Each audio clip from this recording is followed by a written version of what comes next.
What about LSU as we transition to a roster that feels ready, Davey? Like I look at the quarterback situation, really good. Receiver, excellent. Offensive line, maybe the best in the SEC.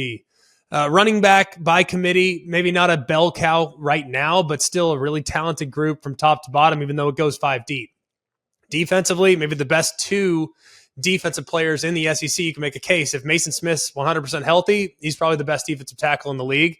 And then if you have Harold Perkins and he's more advanced, he's a game changer. He's a complete eraser. If they can figure out the back end, they should be in good shape. So as you look at the West right now and you look at Bama and you look at LSU, which way do you lean? Well, the thing that you didn't point out yet with LSU, because I cut you off probably, but like you also got 3 transfer quarterbacks or cornerbacks. So yeah. What are you going to get in the secondary? You know, we're so used to them being, you know, DBU or in that conversation of being DBU. So I'm wondering about their back end with all the transfers that they have come in, how they are. But Harold Perkins Jr., I could put together a great tape of running right at him, by the way, because that's what I would have done. I'd have ran right at him because he wasn't overly physical. He's an undersized guy. But that sucker rushing the QB, good gosh.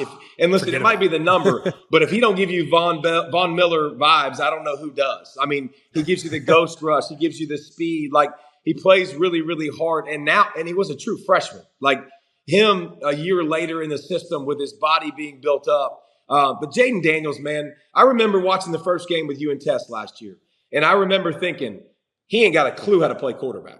Like, he did not know how to sit in the pocket and go through progressions and really make you pay. And, you know, all these weapons on the outside, all this speed. And I'm like, dude, if you would just be patient and go through it.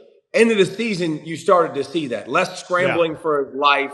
He started to have a better feel for the game, started to make more plays down the field. Like, if that guy takes the next step, and listen, he's second on the Heisman list as favorite. So that gives you an idea because he had 800 yards scrambling. You know, he's gonna do a lot of damage with his feet. If they take that next leap, you know, if he takes that next leap and finishes where he starts off, I think LSU would be the team in the West that I would probably be most scared of. Because, again, last year was the first year of building something special. Now you get to add a recruiting class on top of it. You got a ton of guys returning. I think you got some upper echelon talent that you know exactly what they are. You got a quarterback spot that's solidified.